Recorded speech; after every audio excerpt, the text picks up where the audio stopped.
이곳에 임재하소서. 이곳에 임재하소서. 주님을 기다립니다. 기도의 향기가 하늘에 닿으니 주여 임재하여 주소서. 이곳에 오셔서 이곳에 앉으소서. 이곳에서 드리는 예배를 받으소서. 주님의 이름만이 오직 주의 이름만 이곳에 있음. 이곳에 오셔서 이곳에 앉으소서. 이곳에서 드리는 예배를 받으소서. 주님의 이름만이 오직 주의 이름만 이곳에 있습니다. 오직 주만이 나의 반석, 나의 구원이시니 오직 주만이 나의 산성. 내가 요동치 아니하리. 나의 구원, 나의 구원, 나의 영광 하나님께 있으니 내 힘에 반석과 피난처 되시네. 오직 주만이 나의 반석, 나의 반석, 나의 구원, 나의 구원이시니 오직 주만이 나의 산성. 내가 요동치 아니하리. 오직 주만이 나의 반석, 나의 구원, 나의 구원이시니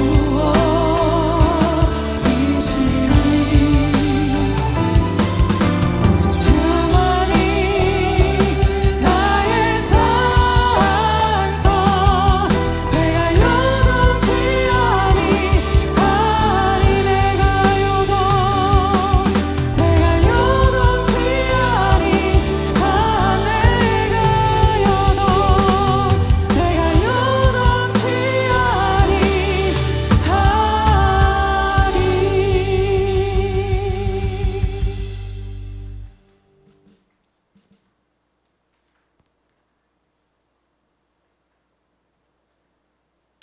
하늘에 계신 우리 아버지, 자녀된 저희들이 함께 머리 숙여 예배드립니다. 찬송과 영광을 받으소서. 주님, 우리가 죄와 욕심에서 벗어날 수 있게 말씀을 주심을 감사합니다. 힘들고 어려울 때 서로 위로하며 도우는 찬양교회 형제 자매님들을 주셔서 감사합니다. 지금까지 우리에게 하나님 말씀과 자녀됨을 가르쳐 주신 허봉기 목사님과 함께 할 수 있어서 감사합니다. 노승환 목사님을 보내주셔서 다가오는 시대에 꿈을 꿀 수 있게 해주셔서 감사합니다. 주님, 이처럼 많은 것을 주셨고 누리는 누리지만 여전히 감당하기 힘든 많은 어려움을 겪고 있습니다. 코비드로 인해 여전히 함께 예배드릴 수 없고 여러 가지 병으로 고통받고 있습니다. 경제적으로 어려운 형제 자매님들도 있습니다. 간절히 기도하오니 저희들을 도우시고 은혜를 내려주소서. 주님, 늘 자녀들을 위해 기도하는 부모들이지만 말이 아니라 삶으로 본이 되는 성숙한 믿음과 지혜를 주옵소서. 따로 예배드리는 자녀들을 친히 찾아가 주시고 만나 주옵소서. 은혜를 내려 주옵소서. 예배가 기쁨이 되게 하시고 주님이 그들의 살아가는 힘이 되게 하소서. 멀리 우리가 가기 힘든 여러 곳에서 하나님을 전하기 위해 애쓰시는 선교사님들을 위해 기도합니다. 많은 것을 희생하고 힘껏 전하지만 성과가 보이지 않을 때도 낙심하지 않게 하시고 그 숙고가 헛되지 않게 주님께서 도와주옵소서. 건강도 지켜주시고 안전도 지켜주시고 물질도 부족함이 없도록 늘 채워주소서. 2월부터 사랑방을 다시 시작합니다. 말씀과 삶 나누기와 서로를 위한 기도를 통해 우리가 하나님과 형제 자매들에게 얼마나 사랑받는 사람인지 알게 하셔서 누군가의 생명과 풍성한 삶을 위해 살 수 있는 힘을 얻게 하소서. 오늘 연례 공동의회를 통해 교회를 사랑하는 우리 마음이 하나 되게 하시고 하나님께 영광 돌리는 시간 됨을 감사합니다. 말씀 전하실 목사님과 함께 하시고 주시는 말씀으로 어려움을 견디는 힘이 되게 하소서. 예수님 이름으로 기도합니다. 아멘.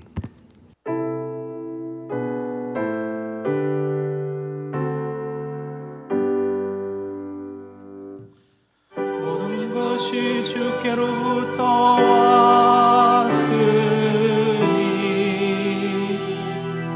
이 예물을 주께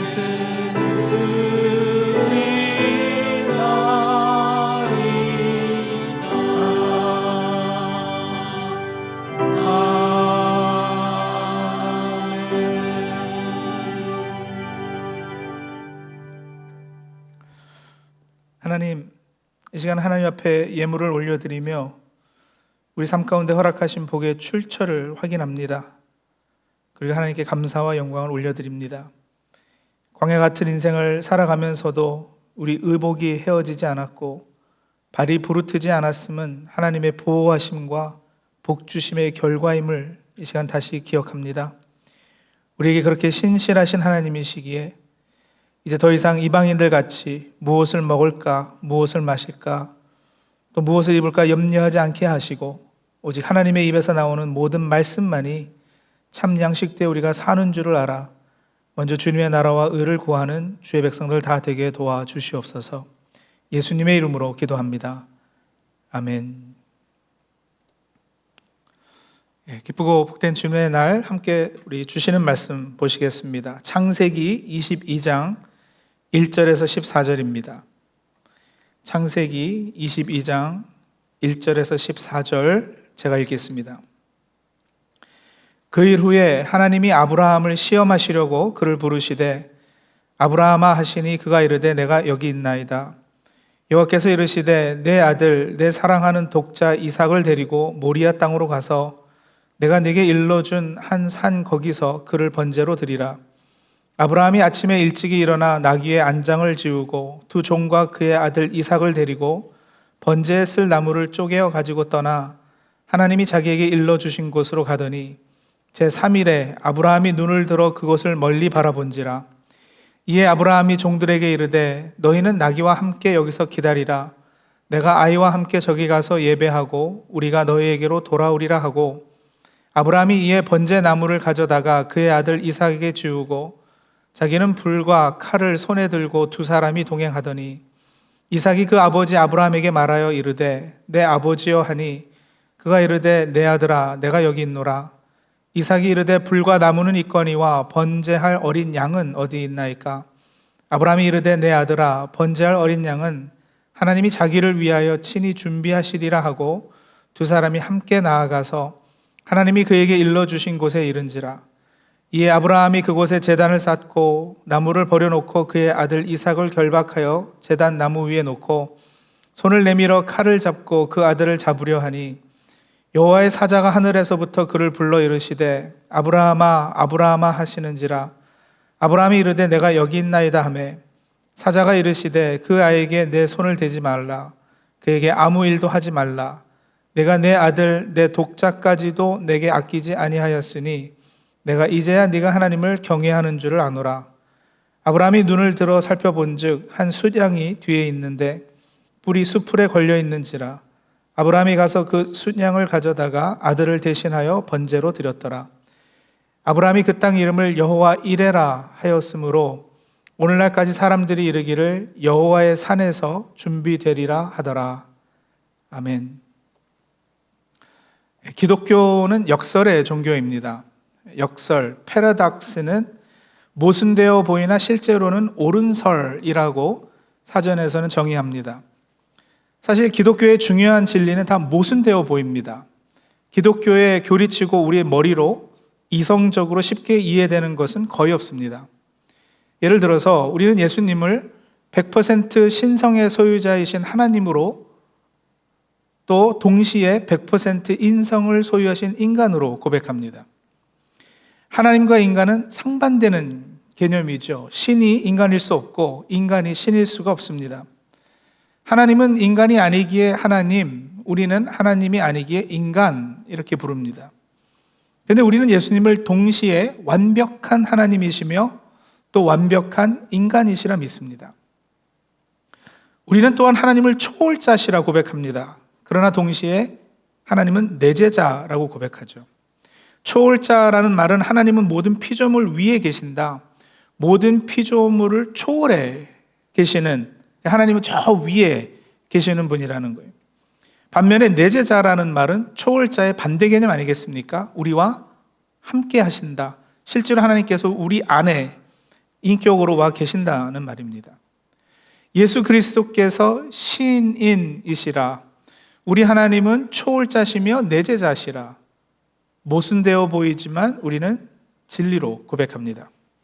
삼위일체 교리도 빼놓을 수 없죠. 셋은 하나가 아니고 하나는 절대 셋이 아닙니다. 초등학교만 들어가도 배우는 것입니다. 그러나 우리는 이 모순되어 보이는 것을 진리로 받아들입니다. 삼위일체 교리를 사람의 머리로 이해할 수 있도록 인간의 언어로 설명해내는 순간 이단의 영역으로 다가서고 말 것입니다. 구원과 관련해서도 내가 믿어 구원받으면 하나님께서 하신 것이고 모든 영광은 하나님께 돌려집니다. 은혜로 구원받았다. 내 공로 하나 없고 오직 하나님께서 태초부터 날 택하시고 예정하시고 구원하신 것이다. 그렇게 우리가 고백을 해요. 근데 안 믿으면 이제 그건 내 책임입니다. 지옥 가는 것도 나이고요. 뭔가 불공평하게 들리잖아요. 이 외에도 기독교의 핵심 진리들은 모두 역설적입니다. 저는 가끔 수많은 기독교인이 이렇게 앞뒤 들어맞지 않아 보이는, 모순되어 보이는 교리들을 믿고 있는 것을 보면 정말 신기합니다. 그리고 와, 우리 하나님 정말 대단하시다. 사람의 머리로 언뜻 이해되지 않고 심지어 모순 덩어리인 것 같은 교리를 진리로 믿고 그것에 목숨 거는 사람들이 이렇게 많다니, 와, 이거는 사람이 해서 되는 일이 아닐 것이다. 이거는 정말 하나님이 하시는 거구나 하는 고백이 절로 나죠. 방금 언급한 기독교 진리들은 인간의 짧은 언어로 다 설명하지 못합니다. 그래서 믿지 않는 사람들에게 열심히 설명해 줘도 깨닫지 못하는 거예요. 십자가의 도가 멸망하는 자들에게는 미련한 것이요, 구원을 얻는 우리에게는 하나님의 능력인 것이 바로 이 이유 때문입니다. 성령께서 하시지 않고는 깨달을 수 없고 믿을 수 없는 진리들입니다. 우리는 하나님이 주신 이성으로 성경에 계시된 만큼 공부하고 파고들어 이 진리들을 이해하고 또 설명도 해야 되겠지만 어느 선에 도달하면 더 이상 설명될 수 없음도 인정해야 할 것입니다. 이 설명될 수 없는 부분을 우리는 믿음으로 고백해냅니다. 이것들을 나름 공식화하거나 어떠한 방식으로 만들어 논리적으로 설명해내는 사람들이 대부분 다 이단들이죠. 그래서 이 상반되어 보이는 두 가지 개념들, 그러나 모순이 아니라 역설적인 것, 그것의 중심에 진리가 있고 이제 그 진리를 보기 위해서는 믿음이 요구되는 거죠. 오늘 하나님께서 우리에게 주신 말씀 창세기 22장 1절에서 14절에서도 마찬가지로 두 가지 모순되어 보이는 개념 혹은 상반되어 보이는 하나님의 두 가지 모습이라 할까요? 하나님의 속성이라는 것이 더 좋을 것 같은데요. 서로 모순돼 보이는 하나님의 두 속성이 나타납니다. 그리고 하나님의 그 두 속성이 아브라함에게 점차 계시되는 가운데 아브라함의 믿음, 순종, 헌신이 요구됐음을 우리는 본문을 통해 보게 됩니다. 오늘 주신 이 말씀을 통해서 하나님께서 우리의 삶 가운데 원하시는 순종과 헌신은 과연 어떤 것일까 깨닫게 되기를 원합니다. 또 가끔 우리 처지에서 보기에는 무리하게 느껴지는 하나님의 요구는 과연 누구를 위한 것일까? 이것을 깨달아서 하나님 앞에 절대적으로 순종하고 헌신된 사람들로 세워주며 하나님의 구속 사역에 동참하여 온전히 쓰임받는 하나님의 사람들이 다 되기를 소원합니다. 오늘 아브라함과 이삭의 이야기는 진짜 유명한 이야기죠. 사실 지난 며칠 동안 계속해서 주일학교 좋은 데 다니셨으면 꼭 배우셨을 성경 이야기들을 본문 삼아 말씀을 듣고 있는데 오늘 이 아브라함의 이야기는 그 중에서도 탑이라고 할 수 있겠습니다. 자, 오늘 본문에 등장하시는 하나님의 모습은 1절과 14절에 잘 나타나고 있습니다. 창세기 22장 1절을 먼저 한번 보실까요? 그 일 후에 하나님이 아브라함을 시험하시려고 그를 부르시되 라고 되어 있어서 1절에는 시험하시는 하나님의 모습이 보입니다. 자, 쭉 내려가셔서 22장 14절입니다. 아브라함이 그 땅 이름을 여호와 이레라 하였으므로 오늘날까지 사람들이 이르기를 여호와의 산에서 준비되리라 하더라 해서 이 구절에서는 여호와의 이레, 준비하시는 하나님의 모습이 보여요. 시험하시는 하나님, 준비하시는 하나님, 이 두 개의 하나님의 속성이 오늘 본문의 시작과 끝, 앞과 뒤, 그리고 또 뼈대를 이루고 있는 거예요. 시험하시는 하나님이 곧 준비하시는 하나님이시라. 모순돼 보이죠? 하지만 모순이 아니라 역설입니다. 시험하시는 하나님과 준비하시는 하나님의 모습은 그야말로 역설적인데, 자, 이제 살펴보겠지만 아브라함에게도 하나님은 그렇게 나타나셨고요, 하나님께서 우리를 대함에 있어서도 자주 그런 모습으로 등장하십니다. 시험하시는 분으로, 또 준비하시는 분으로. 시험하시는, 준비하시는, 이게 왜 역설적인가 잠깐 설명해 드릴까요? 먼저 하나님께서 요구하시는 시험의 내용이 우리를 당혹하게 만듭니다. 아브라함에게 하신 하나님의 명령은 이삭을 모리아 땅으로 데리고 가서 그를 번제로 드리라는 거였어요. 번제라는 것은 칼로 그 희생 제물을 조각조각 각을 떠서 제단 위에 놓고 각 부분이 차례차례 나무 위에 올려져서 결국엔 전체가 다 이렇게 불태워지는, 불에 태워서 하나님께 드리는 제사예요. 내 아들, 내 독자, 내 사랑하는 이삭, 그를 아브라함이 스스로 제물로 드려야 했던 겁니다. 근데 여러분, 이 이야기의 초점은 하나님께서 인신 제사를 허락하시는가, 뭐 하나님께서 어떻게 이렇게 잔인하실 수 있는가, 뭐 그런 차원은 아니죠. 제물로 바쳐져야 했던 이삭이 누구인가를 주의 깊게 살펴볼 필요가 있습니다. 여러분, 이삭이 누구예요? 이삭은 다름 아닌 하나님께서 직접 하신 약속의 성취로 주어진 아들이었어요. 언약의 아들이었습니다. 하나님은 아브라함으로 하여금 오랜 세월을 기다리게 하시고 모든 인간적인 방법으로 아들이 생길 수 있는 길이 다 끊어진 후에야 아브라함이 100살이 되어서 주신 아들입니다. 즉 아브라함으로는 도저히 아기를 낳을 수 없을 나이에 겨우 주셨던 아들입니다. 기적이고요, 하나님의 은혜로 얻은 아들이고 사람의 노력으로 된 것이 아니고요. 그뿐 아니라 아브라함의 모든 위대한 미래가 이 아이에게 달려 있었던 거죠. 이삭은 상속자였고 열국의 희망이었고 나중에는 메시아 예수 그리스도가 그 몸에서 나와야 하는 하나님의 구속 사역에 있어 매우 중요한 역할을 해야 할 인물이었습니다. 그런데 하나님의 명령은 뭐라고요? 아브라함에게 지금 뭘 하라 하시는 거죠? 아브라함에게 하셨던 하나님의 요구는 바로 하나님 자신의 언약을 깨뜨리게 되는 모순이 있었던 겁니다. 이삭이 이때 몇 살이었는지 정확히는 모르지만 분명 장가가기 전이잖아요. 장가도 가기 전에 제물로 죽어버리면 이삭이 어떻게 상속자가 되고 열국의 희망이 될 수 있고 또 메시아는 어떻게 그의 몸에서 나오게 되는지, 여러분, 이 일이 있기 전에 창세기 21장 12절 후반부에 보시면, 한번 보세요. 창세기 21장 12절 후반부에요. 하나님께서 아브라함에게 분명히 이렇게 말씀하시거든요. 이삭에게서 나는 자라야 내 씨라 부를 것임이니라. 이삭에게서 나는 자라야. 그죠? 모순되어 보이는 걸 아시겠죠? 역설이죠, 역설. 그래서 종교개혁가 칼빈은 이 본문을 두고 하나님의 명령과 하나님의 언약이 대립하고 있다라고 했습니다. 하나님의 명령은 이삭을 제물로 바쳐라. 하나님의 근데 언약은 뭐예요?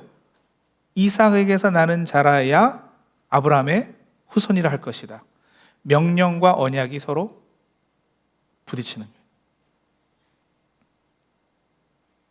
역시 종교개혁가였던 루터는 자신에게 모순되게 행하시는 하나님 자신의 불일치라는 표현까지 사용을 해서 이 본문을 설명했어요. 자, 그런데 여러분, 아브라함에게는 위대한 부분이 있죠. 아브라함의 위대한 점은 이런 모순돼 보이는 명령과 언약의 대립 사이에서 하나님의 의도가 무엇이었는지 알아차렸다는 거예요. 하나님이 요구하시는 바의 핵심이 무엇인지 알아차린 겁니다. 이삭을 바쳐라, 이삭을 제사 제물로 내놓으라 하는 이 명령이 무엇을 의미하는가를 아브라함은 눈치챘습니다. 아브라함이 그랬다는 힌트가 있습니다. 오늘 본문 5절이에요. 5절 봅니다. 아브라함이 종들에게 이르되 너희는 나귀와 함께 여기서 기다리라. 내가 아이와 함께 저기 가서 예배하고 우리가 너희에게로 돌아오리라. 내가 아이와 함께 저기 가서 예배하고 우리가 너희에게로. 우리는 누굴까요? 자신과 이삭 함께 우리가 돌아올 것이라. 제물로 바치라 했는데 불순종을 아브라함이 각오했었던 것일까? 아닐 겁니다. 그럼 종들에게 거짓말을 한 걸까요? 혼자 돌아온다고 하면 이것저것 캐물을 까봐서? 아닐 겁니다. 이삭이 옆에 있어서 곤란해서 그냥 그렇게 한 말일까요?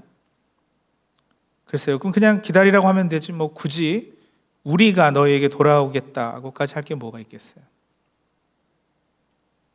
명령에 순종하겠지만 하나님의 약속인 이 아들 이삭과 함께 돌아올 것, 이삭이 살아서 함께 돌아올 것을 분명 알았던 겁니다. 신약의 히브리서 11장 17절에서 19절에 이 장면을 바로 그렇게 해석해 놓았어요. 이건 성경이 성경을 해석한 것이에요. 히브리서 11장 17절에서 19절입니다.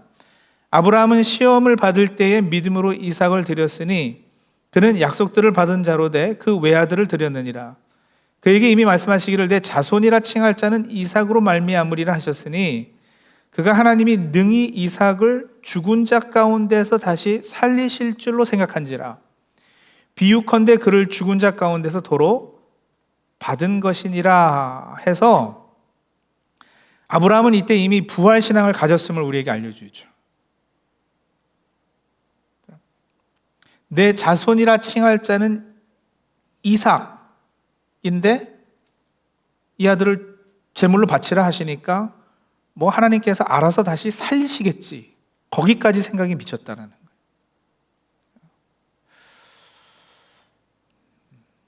어떻게 그렇게 되는지는 몰라도 뭐 명령에 순종은 해지되겠고 그렇게 하면 하나님은 다시 이 아들을 부활시켜 주겠지. 그런 믿음이 있었다는 거예요.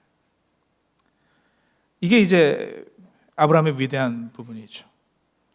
자, 근데 여러분, 여기서 한 스텝을 좀 더 나가서 생각해 볼까요? 그러면 만약 그렇다면 이삭을 죽이고 다시 살리는 건 사실 무의미한 일이잖아요.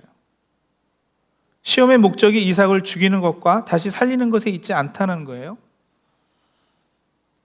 이삭을 죽이는 것이 시험의 본질이 아닌 거죠. 하나님께서 뭔가 다른 것을 깨닫게 하시려고 이 시험을 허락하셨구나, 아브라함이 알았다는 거예요. 그냥 아브라함이 내 말에 잘 순종하나 안 하나를 시험하는 차원이 아닌 거죠. 내 말 잘 들으면 상 주고 잘 안 들으면 벌 주고 그런 차원의 시험도 아니었어요. 하나님 우리에게 주시는 시험의 목적을 잘 생각하면 그 문제 해결했습니다. 아브라함뿐 아니라 우리 모두에게도 하나님은 가끔 시험하시는 하나님으로 다가오시는데 시험의 목적이 뭐냐? 자, 성경 한 구절 더 볼게요. 신명기 8장 16절입니다. 신명기 8장 16절. 이 구절을 한번 같이 한 목소리로 읽겠습니다. 내 조상들도 알지 못하던 만나를 광야에서 내게 먹이셨나니 이는 다 너를 낮추시며 너를 시험하사 마침내 내게 복을 주려 하심이었느니라. 이게 시험의 목적입니다. 하나님께서 우리에게 주시는 시험은 우리를 망치게 하는 유혹의 수준이 아니에요. 혹은 순종 잘하나 안 하나 괜히 떠보는 수준이 아니에요. 사탄은 우리를 죽이려 하고 마침내 멸망케 하려고 우리를 유혹합니다. 하지만 하나님의 시험은 다릅니다. 하나님이 주시는 시험의 목적은 마침내 우리가 복을 받는 것, 마침내 우리가 잘 되는 것입니다. 여기서 우리는 중요한 교훈을 하나 배워야 합니다. 과연 그럼 왜 아브라함에게 이 시점에, 아브라함의 인생에 있어서 왜 이때쯤에 시험이 필요했을까?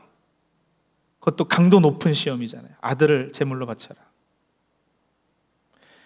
이삭을 제물로 바치라는 명령으로 나타난 하나님의 시험의 본질이 뭐냐는 거예요.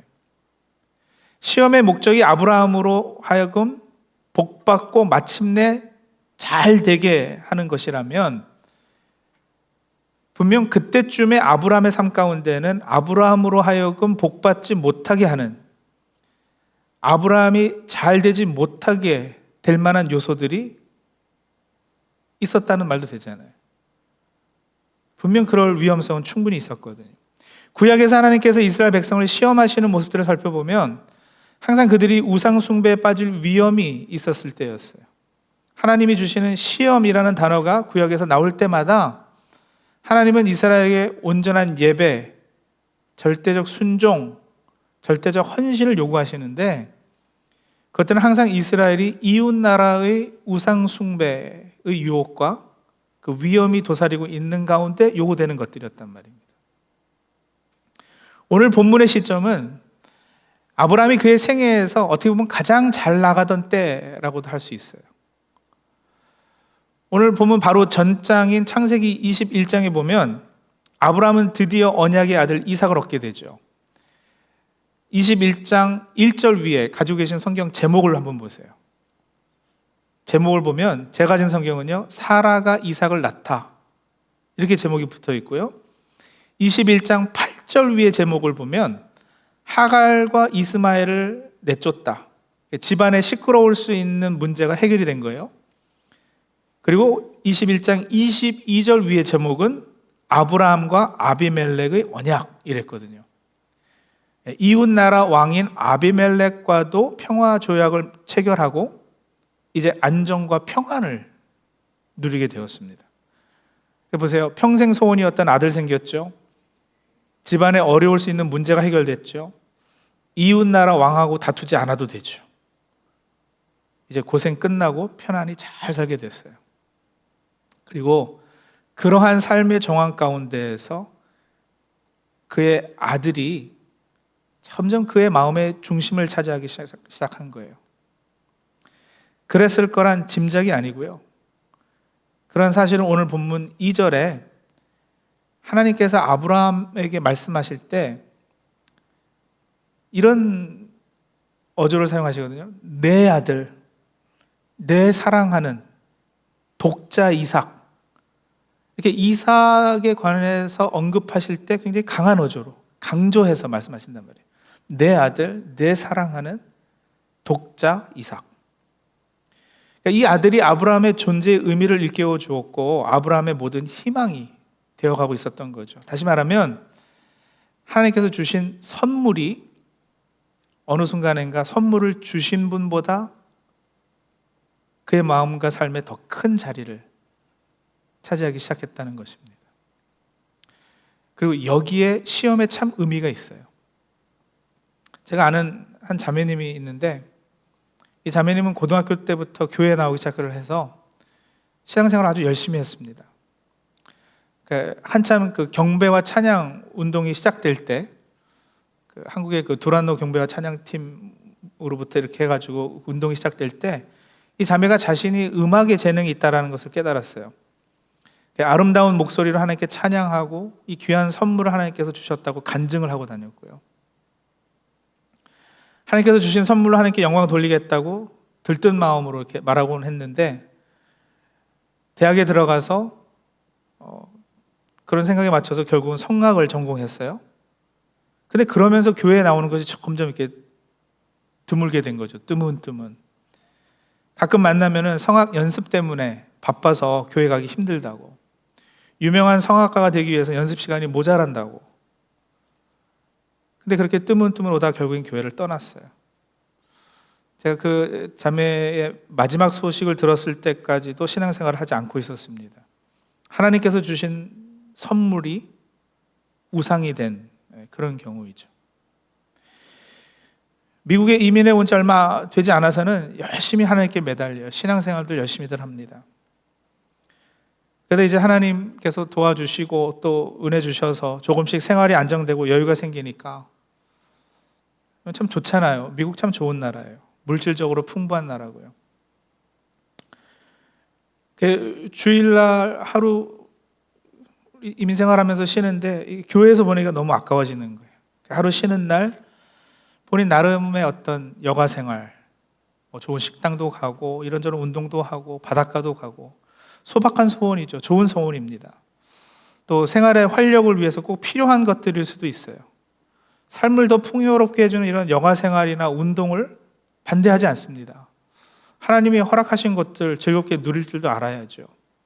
하지만 그럼에도 아브라함처럼 삶의 여유가 찾아온 그때쯤에 영적인 위험이 도사릴 수 있음도 우리가 알아야 한다는 거예요. 자신도 모르는 어느 순간에 이런 편함과 여유와 즐거움에 하나님이 뒷전으로 물러나게 될 수도 있습니다.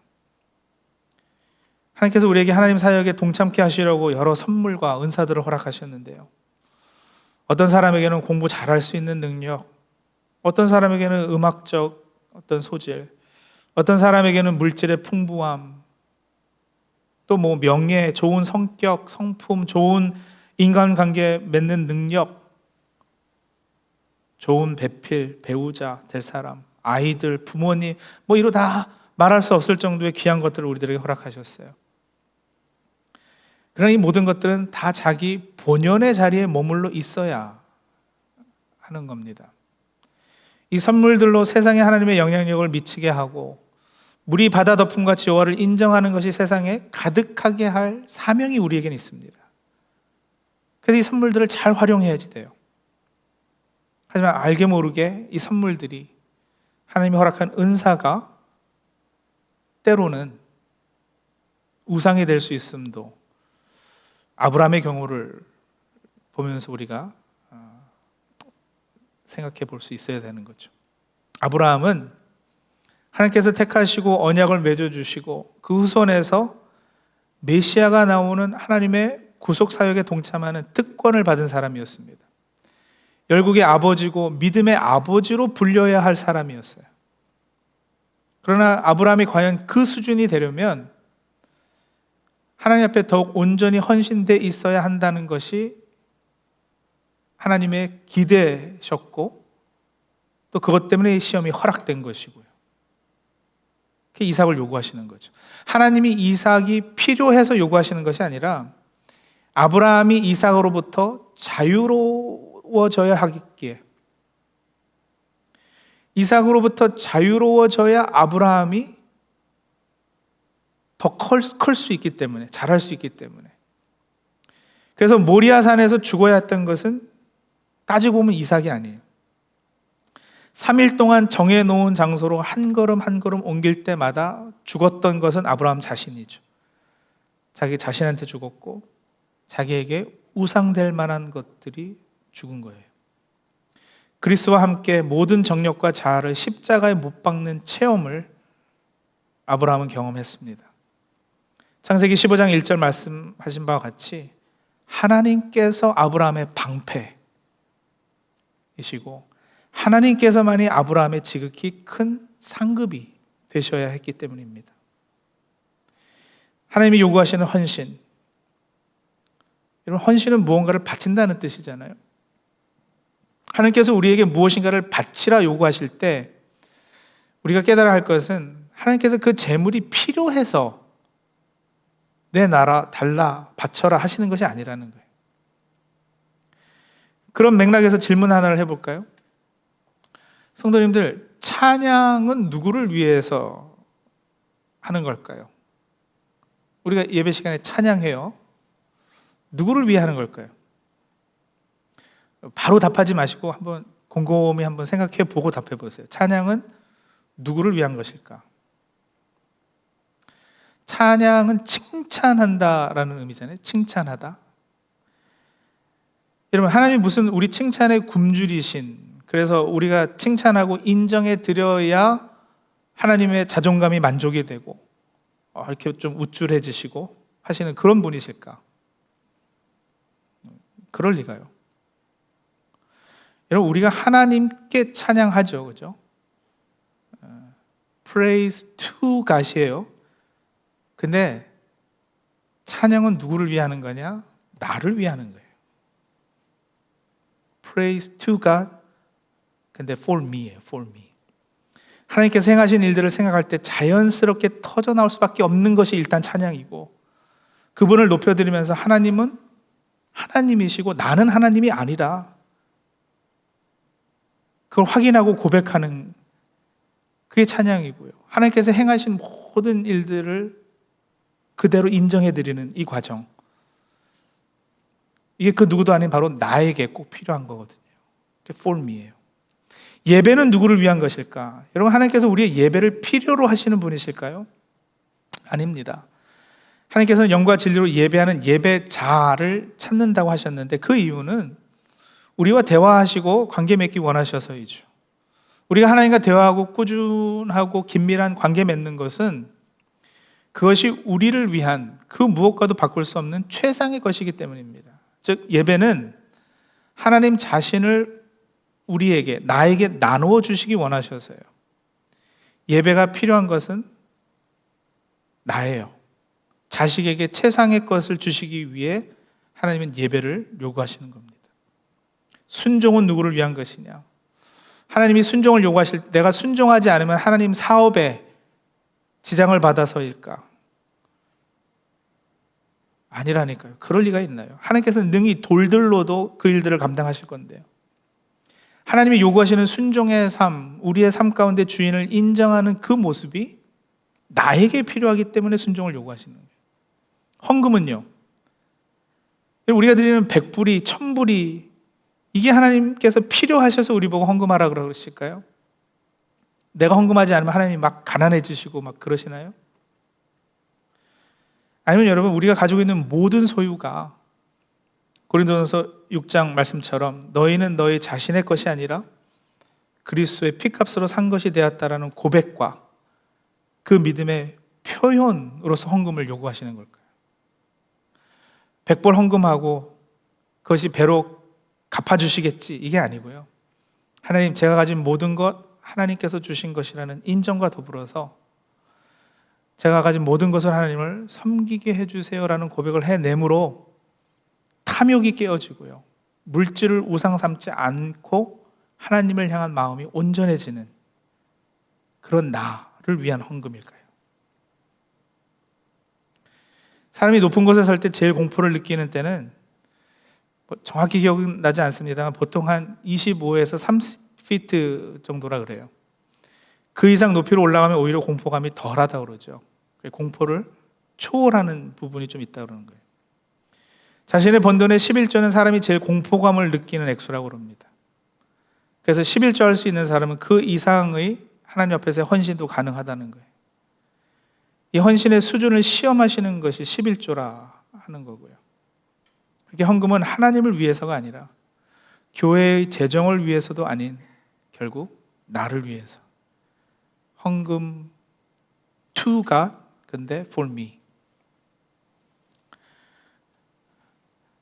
좀 어렸을 때, 젊었을 때는 돈 그렇게 중요하다 생각 안 했어요. 뭐 돈이 다냐? 나에게는 사명이 있고 나에게는 꿈이 있다. 뭐 필요하면 하나님 얼마든지 주시겠지. 돈 그까짓 것에 목매달지 말자. 이렇게 우습게 봤어요. 그러다 이제 결혼하고 아이들 낳으니까 이게 현실은 또 다르잖아요. 우습지 않습니다. 그러니까 어렸을 땐 경솔한 거죠. 그럼 돈은 사실 대단한 거예요. 하지만 돈의 노예가 되느냐, 돈의 주인이 되느냐, 그 싸움에서 아직 이길 자신이 있습니다. 제가 잘나서가 아니라 하나님께서 택하신 주의 백성, 주의 종은 그 수준으로 계속해서 만들어 가시기 때문에, 그 하나님의 신실하심을 의지하기 때문에. 여러분, 하나님께서 우리에게 요구하시는 헌신은 그래서 나를 위한 헌신이에요. 하나님께 헌신하지만 따지고 보면 그 헌신은 나를 위한 거예요. 여기서 나는 나의 유익만을 추구하는 개인주의적, 나의 이익을 바라는 어떤 그런 나가 아니라 하나님께서 하나님의 구속 사역에 동참시키시려 훈련하시는 나입니다. 하나님 앞에 온전히 나의 모든 우상 혹은 우상이 될 만한 것들을 내려놓고 하나님 앞에 순종하게 되는 나입니다. 그렇게 우리가 하나님을 위해 시간을 바치고 물질을 바치고 정성을 바치고 하는 것들이 정확히 따지면 희생이라고 표현할 수도 없는 거예요. 궁극적으로 나를 위한 건데 희생이란 단어는 어울리지 않습니다. 하나님에게 시간과 물질, 정성을 바치는 데 있어 인색하다면 우리는 나를 위해 그것들을 때로 요구하시는, 이삭을 바쳐라 하시는, 시험하시는 하나님을 다시 새롭게 만나야 할 것입니다. 엘리야 같이 그리시네가에서 사르밧에서의 훈련 기간이 있어야 합니다. 그렇게 혹독한 시험과 훈련을 치른 사람들이 나중에 하나님 앞에 크게 쓰임을 받아요.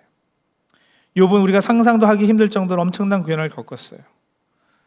그런 과정이 있었기 때문에 몇 주 전 설교한 것처럼 욥기 마지막 장 가서는 내가 죽게 대하여 귀로 듣기만 하였사더니 이제는 눈으로 주를 배옵나이다, 이 고백이 가능했던 거예요. 믿음의 수준이 달라지고 차원이 달라집니다.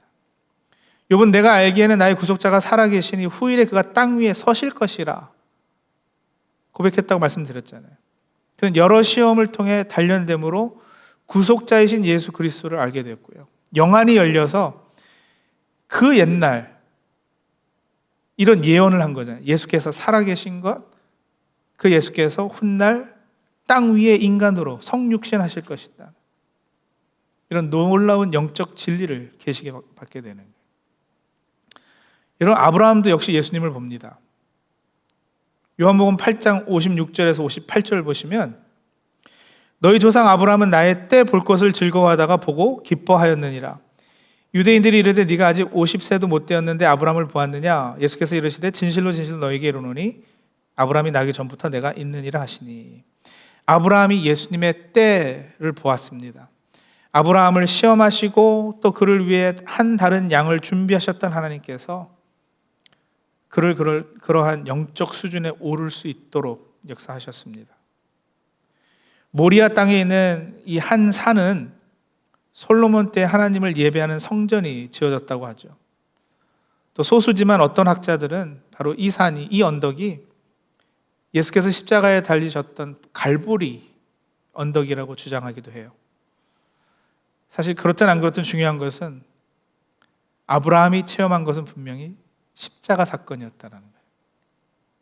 하나님의 독자 예수 그리스도의 십자가 희생을 예표하는 구약의 갈보리 사건이 오늘 우리 본문의 이 사건이 틀림없어요.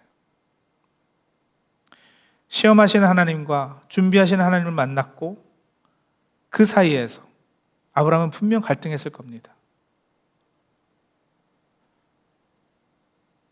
이해할 수 없는 요구, 명령, 그러나 분명한 하나님의 약속, 언약, 그 사이에서 얼마나 고민했겠어요. 하지만 이 갈등, 이 고민은 결국 부활 신앙으로 승화됩니다. 이 과정에서 아브라함은 예수님을 만나고 절대적 순종, 절대적 헌신의 요구가 바로 자기 자신을 위한 것임을 깨달았습니다.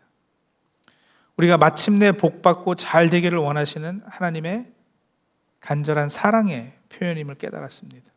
그리고 그는 먼 훗날 언젠가 그 자리에서 자기 독생자를 모든 인류의 구원을 위해 내어주시고 십자가에 달릴 자기 아들을 바라보며 눈물 흘리시는 그 아버지의 모습도 보고 동감하게 되죠. 성도님들, 우리가 우리 자신에게 솔직하다면 하나님을 시험하시는 분으로 만나고 싶지는 않으시겠죠. 그건 분명 우리 솔직한 고백일 거예요. 하지만 언제까지 피할 수는 없습니다. 하나님께서 시험하시는 분으로 우리 삶 가운데 찾아오신다면 성도님, 이제는 피하지 마십시오. 환영하여 맞이하며 만나십시오. 오늘 말씀 들으셨잖아요. 이삭을 바치라 하시면 주저하지 마시고 바치십시오. 이삭을 제물로 바쳐도 이삭을 통해 주시겠다는 복의 약속은 여전히 유효합니다. 하나님께서는 신실하시거든요. 약속을 어기시는 일이 없으십니다. 이삭 to God, 그런데 for me. 왜 이런 명령을 하신다고요? 이는 다 너를 낮추시며 너를 시험하사 마침내 네게 복을 주려 하심이라. 살면서 소중하게 여기던 나의 이삭을 내려놓는, 잃어버리는, 사라지는 경험을 한 모든 분에게 오늘 이 말씀이 위로요, 소망이 되기를 바랍니다.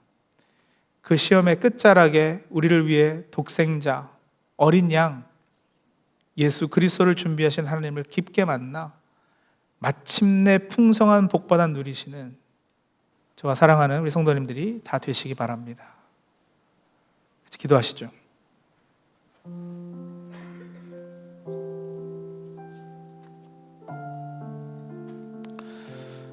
성도님들, 원치 않지만 때로 우리는 하나님을 시험하시는 분으로 만날 때가 있어요.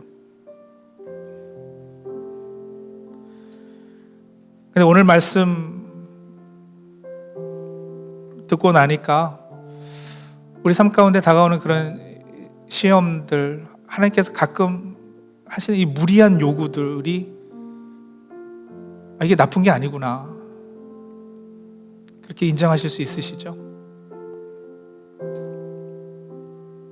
지금 당하는 어려움들, 지금 하나님이 내려놔라, 달라, 바쳐라 하시는 것들, 그 명령 들으시면서도 이제 감사하실 수 있으시겠죠.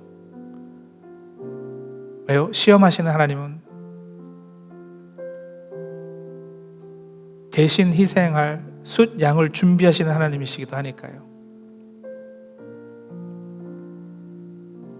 시험하시는 하나님을 만나야 마침내 복받아 잘 되게 해주실 준비하시는 하나님도 만날 수 있는 겁니다. 우리 성도님들, 개개인이 어떤 형편과 처지에 있는지 잘 알지 못하지만 혹시 시험하시는 하나님을 만나고 계시다면 이 시간에 하나님 앞에 감사하는 시간을 갖죠.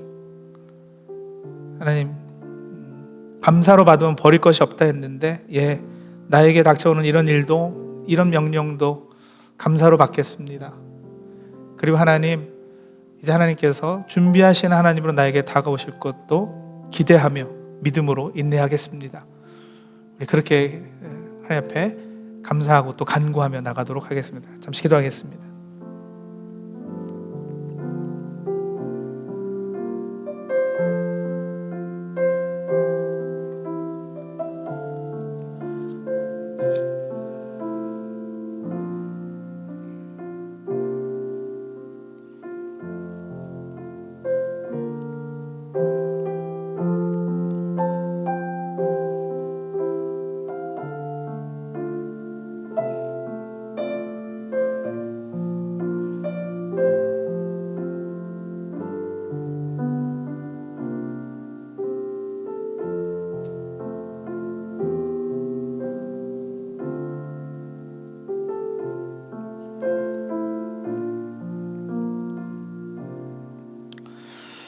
하나님, 택함받고 이미 주의 자녀된 우리에게 있어서 삶 가운데 닥쳐오는 시험과 환난은 하나님 마침내 우리가 복받고 잘 되게 하시려는 하나님의 섭리인 것을 오늘 말씀을 통해 확인했습니다.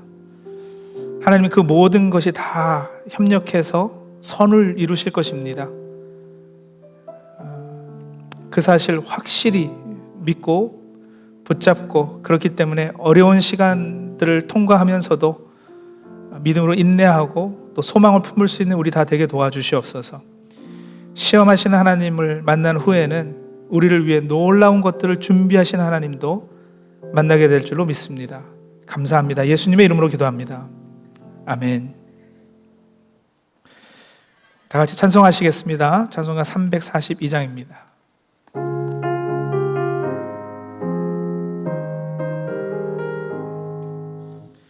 너 시험을 당해 죄 짓지 말고 너 용기를 다해 곧 물리치라. 너 시험을 이겨 새 힘을 얻고 주 예수를 믿어 늘 승리하라. 우리 구주의 힘과 그의 위로를 빌라. 주님 내 편에 서서 항상 도우시리. 내 친구를 삼가 잘 선택하고 너 언행을 삼가 늘 조심하라. 너 열심을 다해 늘 충성하고 온 정성을 다해 주 봉사하라. 우리 구원의 힘과 그의 위로를 빌라. 주님 내 편에 서서 항상 도우시리. 잘 이기는 자는 상 받으리니 너 낙심치 말고 늘 전진하라. 내 구세주 예수 힘 주시리니 주 예수를 믿어 늘 승리하라. 우리 구주의 힘과 그의 위로를 빌라. 주님 내 편에 서서 항상 도우시리.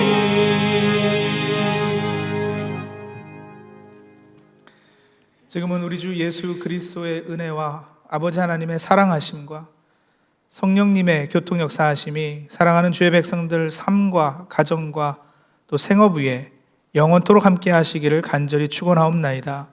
아멘.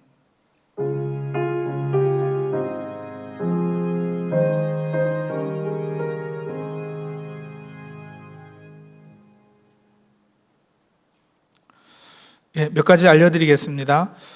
오늘 오전 11시부터 연례 공동의회가 있습니다. 이 예배가 마치고 바로들 들어오셔도 좋습니다. 그게 더 좋은 것이요. 본인을 확인하고 하는 작업이 시간이 조금 걸리기 때문에 우리 미리부터 이렇게 조금 이렇게 들어와 계시면 좋겠습니다. 패스워드는 따로 없고요. 줌 아이디는 교회 홈페이지에 있습니다. 오늘 11시부터 연례 공동회에 있는 거 기억하시고 많이들 참여해 주시고요. 연례 보고서는 홈페이지 나눔터에 있습니다. 또 헌금 확인서도 홈페이지 나눔터에서 확인하실 수 있으시니까 우리 신청하셔서 확인들 하실 수 있으시면 감사하겠습니다. 예, 감사합니다. 예배 마쳤습니다.